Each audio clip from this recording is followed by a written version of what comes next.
परछाई एपिसोड 220। अब आगे। कुछ देर सोचने के बाद विवेक आगे कहता है, आखिर उस वक्त मैं और सुहानी ऐसा क्या जानते थे जिसे मिटाना इतना जरूरी हो गया था कि हमारी याददाश्त ही खत्म कर दी गई। विवेक ये सोच ही रहा था तभी उसे एहसास होता है कि उसकी दाहिने हाथ में बहुत दर्द हो रहा है। विवेक अपना हाथ आगे करके देखता है तो अब उस श्राप का निशान काफी गहरा हो गया था। उसका हाथ पूरी तरह से सूज गया था। विवेक जितनी ज्यादा काली शक्तियों की साधना करता था, उसकी हालत और भी ज्यादा खराब होती जा रही थी।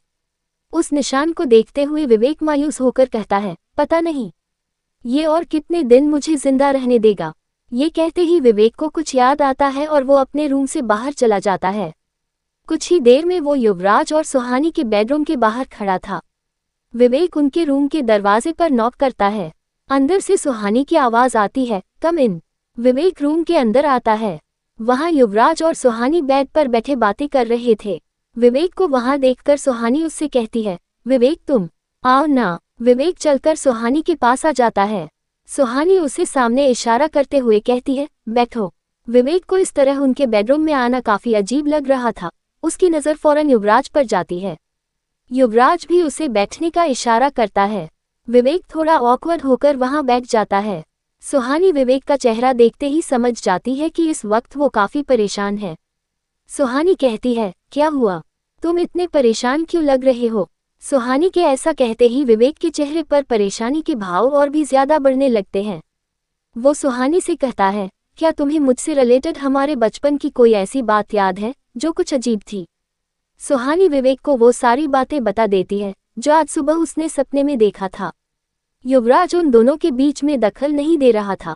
वो बस खामोशी से उनकी बातें सुन रहा था।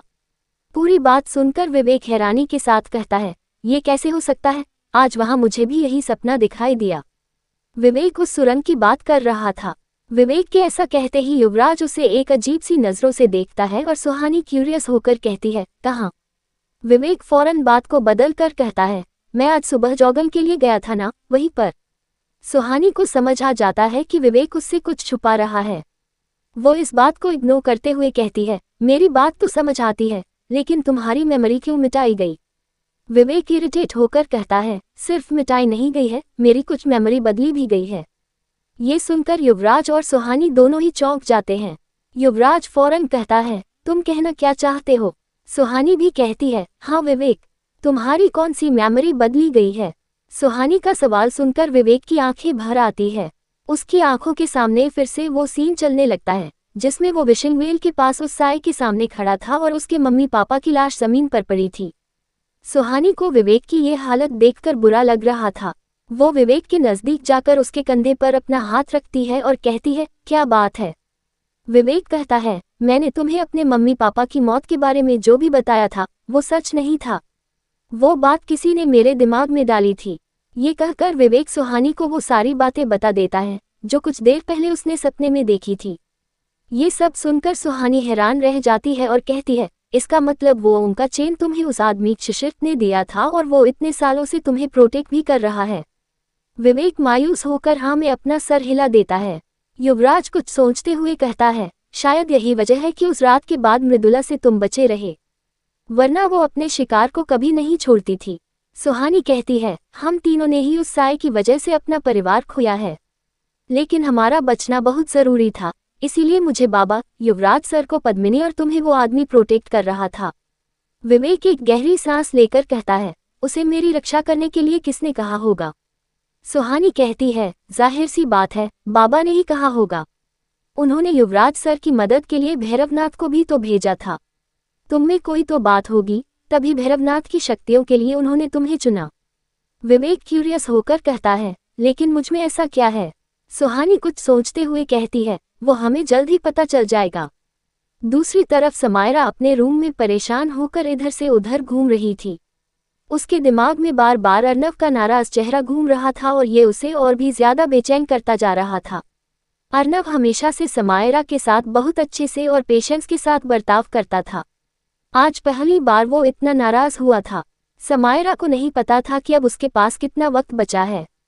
अगर वो अंत में उस साए से बच भी जाती है तो उसके सामने दृष्टा थी जिसे खुद समायरा ने अपनी जान देने का वादा किया था। वो अपने बचे हुए वक्त में अर्नव की नाराजगी के साथ नहीं रहना चाहती थी। यही सब सोचकर वो और भी ज्यादा परेशान हो रही थी। जब उससे रहा नहीं जाता तो वो अपने रूम से निकलकर अर्नव के रूम की तरफ बढ़ जाती है। अर्नव भी अपने रूम में परेशान बैठा था। वो आज हर दिन से अलग किसी बच्चे की तरह गुस्सा था। वो समायरा पर गुस्सा होते हुए कहता है, बस बहुत हो गया। वो मेरे साथ हमेशा ऐसे बर्ताव नहीं कर सकती, और आज तो हद हो गई। उसने मुझे शौक दिया, कल को हमारी शादी हो गई तब वो हमेशा मेरे साथ ऐसा करेगी और मैं कुछ कर भी नहीं पाऊंगा। मैंने तो सोचा था कि मेरे बच्चे आर्मी में जाकर देश की रक्षा करेंगे, लेकिन ये तो उन्हें भी अपनी तरह तांत्रिक बना देगी और फिर पता नहीं मेरा क्या होगा। ये कहते हुए अर्नव अपने और समायरा के बच्चों के साथ अपना हॉरेबल फ्यूचर इमेजिन करने लगता है, जिसमें उसके बच्चे समायरा के साथ मिलकर अपनी पावर्स को यूज करके उसे टॉर्चर कर रहे थे। अर्नव अपना सर झटककर उन ख्यालों को अपने दिमाग से निकलते हुए कहता है, नहीं नहीं, ऐसा नहीं हो सकता। अगर समायरा को मेरे साथ रहना है तो उसे सुधरना होगा, वरना मैं उससे बात नहीं करूंगा। अर्नव का चेहरा ऐसा लग रहा था जैसे कोई बच्चा बहुत गुस्से में है। वो अपना मुंह फुलाकर वहीं बैठा था। तभी उसके रूम का दरवाजा नॉक होता है। अर्नव चिढ़ते हुए कहता है, कौन है? दरवाजे पर समायरा खड़ी थी। अर्नव की टोन से ही वो समझ जाती है कि आगे रेड लाइट है, लेकिन फिर भी वो आगे बढ़ने का फैसला लेती है। समायरा थोड़ी हिचकिचाहट के साथ कहती है, मैं हूँ। समायरा की आवाज़ सुनते ही अर्नव के चेहरे पर स्माइल आ जाती है और वो दरवाजे की तरफ भागने के लिए फौरन उठकर खड़ा हो जाता है। लेकिन आगे बढ़ने से पहले उसे याद आता है कि वो अभी गुस्सा है और फिर से मुंह फुलाकर वहीं बैठ जाता है। अर्नव का जवाब न मिलने पर भी समायरा दरवाज़ा खोलकर अंदर आती है। अर्नव बेड पर दूसरी तरफ मुंह करके बैठा था। समायरा उसे देखकर उसके मूड का अंदाज़ा लगाते हुए धीरे धीरे उसकी तरफ बढ़ने लगती है। आज पहली बार समायरा को अर्नव से डर लग रहा था। समायरा अर्नव के पास जाकर खड़ी हो जाती है और उसे देखने लगती है। अर्नव को भी समायरा थोड़ी अजीब लग रही थी, लेकिन वो इतनी जल्दी मानने के मूड में नहीं था। समायरा अपना गला साफ करते हुए धीरे धीरे कहती है, तुम। अर्नव वहां से उठकर खिड़की के पास चला जाता है। समायरा को अर्नव का ये बर्ताव बहुत बुरा लगता है, लेकिन फिर भी वो अपने ईगो को साइड में रखकर फिर से उसके पास जाती है और कहती है, क्या तुम? अर्नव इरिटेट होकर ऊंची आवाज में कहता है, तुम क्या? समायरा अपनी नजरें अर्नव से हटाकर कहती है, क्या तुम नाराज हो? अर्नव चिढ़कर कहता है, ओह थैंक गॉड, तुम्हें समझ तो आया कि मैं भी नाराज हो सकता हूँ। समायरा तिरछी नजरों से अर्नव को देखते हुए कहती है, वो मेरे कहने का वो मतलब नहीं था। उस वक्त मैं गुस्से में थी। अर्नव कहता है, बात सिर्फ उस वक्त की नहीं है, ये बस हमेशा की बात है। तुम मेरे साथ हमेशा ऐसे बर्ताव नहीं कर सकती। मैं भी इंसान हूँ, मुझे भी बुरा लगता है। Just because I love you that doesn't mean कि तुम मेरे साथ कैसे भी बर्ताव करोगी। समायरा को अब एहसास हो रहा था कि जब वो अर्नव से इस तरह से बात करती है तो उसे कैसा फील होता होगा, क्योंकि इस वक्त समायरा को बहुत बुरा लग रहा था। अर्नव समायरा की ऐसी बातों को हमेशा हंसते हुए टाल दिया करता था।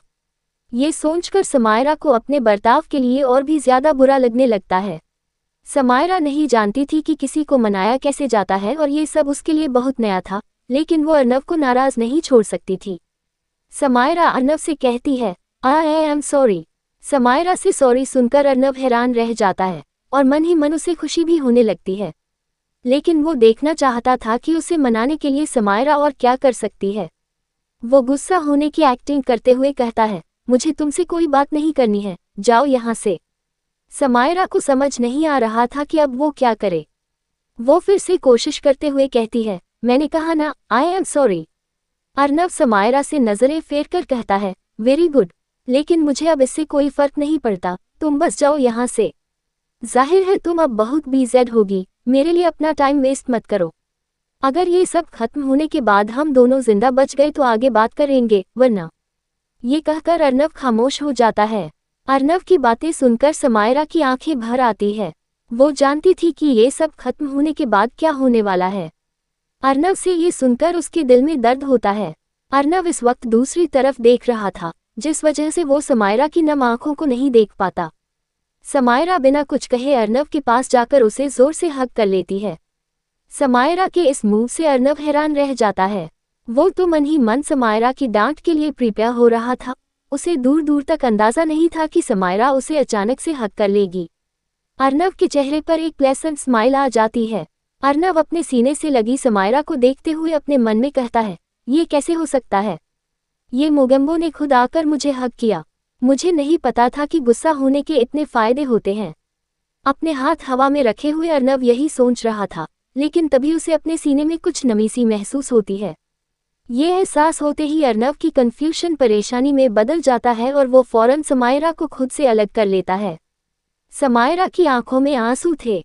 ये देखकर अर्नव के दिल में दर्द होता है और वो परेशान होकर कहता है, समायरा तुम रो क्यों रही हो? मैं तो बस मजाक कर रहा था, तुम कब से इतनी सी बात पर रोने लगी?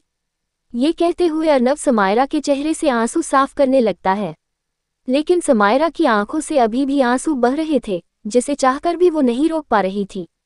ये देखकर अर्नव और भी ज्यादा परेशान हो जाता है। वो समायरा के चेहरे को अपने दोनों हाथों में लेकर कहता है, समायरा, आई एम सॉरी, मेरी बातों का बुरा मत मानो, मैं तो बस। ये कहकर वो समायरा को फिर से गले से लगा लेता है और उसकी पीठ सहलाते हुए उसे शांत करने की कोशिश करता है। अब उसे खुद पर बहुत गुस्सा आ रहा था। उसे अंदाजा भी नहीं था कि उसकी बातें समायरा को इतना हट कर देगी। अर्नव ने समायरा को सिर्फ रक्षा के लिए रोते देखा था, इसलिए आज उसे इस तरह देखकर वो और दुखी हो रहा था। कुछ देर बाद समायरा शांत हो जाती है। अर्नव समायरा को खुद से अलग करके उसके चेहरे को देखने लगता है। समायरा का चेहरा रोकर लाल हो गया था, खासकर उसके नाक। अर्नव को वो अभी भी बड़ी प्यारी लग रही थी, लेकिन समायरा अब अनकंफर्टेबल फील कर रही थी। उसके लिए ऐसे रोना बहुत अजीब बात थी। अब समायरा अर्नव की नज़रों को रेजिस्ट नहीं कर पाती और शर्मिंदा होकर बिना कुछ कहे वहां से जाने लगती है। तभी अर्नव उसका हाथ पकड़कर उसे अपनी तरफ खींच लेता है। समायरा जाकर अर्नव से लग जाती है और अर्नव उसकी कमर पकड़कर उसे खुद से सिमटा लेता है। अर्नव का ये मूव काफी फास्ट था। समायरा हैरान होकर अर्नव के चेहरे को देखने लगती है। अर्नव समायरा के बाल उसके चेहरे से हटाते हुए धीमी आवाज में कहता है, मुझे नहीं पता था कि मेरी नाराजगी तुम्हें इतना इफेक्ट करती है। अर्नव के ऐसा कहने पर अनजाने में ही समायरा की पलकें झुक जाती है और उसका चेहरा और भी ज्यादा लाल होने लगता है। वो खुद को नॉर्मल दिखाने की नाकाम कोशिश करते हुए कहती है, नहीं, ऐसी बात नहीं है। समायरा को इस तरह ब्लश करते देख अर्नव हल्का सा मुस्कुरा देता है। वो अपना चेहरा समायरा के और भी करीब लाकर कहता है, अच्छा, तो फिर क्या बात है, बताओ मुझे। समायरा ने पहले ही अर्नव के सामने रोकर अपना इंप्रेशन खराब कर दिया था। अब वो उसके सामने और बेवकूफ नहीं लगना चाहती थी। उसे समझ नहीं आ रहा था कि वो अर्नव को क्या जवाब दे। समायरा को खामोश देखकर अर्नव कहता है, जो भी बात हो, बट एक बात याद रखना। समायरा अपनी नजरें उठाकर अर्नव को सवालिया नजरों से देखने लगती है। अर्नव आगे कहता है, मुझे मेरी खड़ूस, डरावनी और डेंजरस समायरा ही पसंद है, रोने वाली समायरा नहीं। लेकिन फिर अगर कभी कभी तुम चाहो तो मुझे ऐसे हक करके रो सकती हो, आई डोंट माइंड। ये कहते हुए अर्नव के चेहरे पर स्माइल आ जाती है। समायरा एकटक अर्नव को देख रही थी। वो हमेशा ये सोचकर हैरान रहती थी कि अर्नव उससे इतना प्यार कैसे कर सकता है। समायरा को खुद को इस तरह देखते देख अर्नव उसके चेहरे के बिल्कुल करीब आकर कहता है, अब तुम मुझे प्रोवोक कर रही हो। समायरा कंफ्यूज होकर कहती है, मैं। अर्नव हल्की मुस्कान के साथ समायरा को देखते हुए कहता है, अगर तुम मुझे इसी तरह से देखती रहोगी, देन आई विल किस यू। ये कहते हुए अर्नव की सांसें समायरा के चेहरे पर पड़ रही थी। अब समायरा का चेहरा पूरी तरह से लाल हो जाता है। आगे की स्टोरी के लिए कमेंट कीजिए।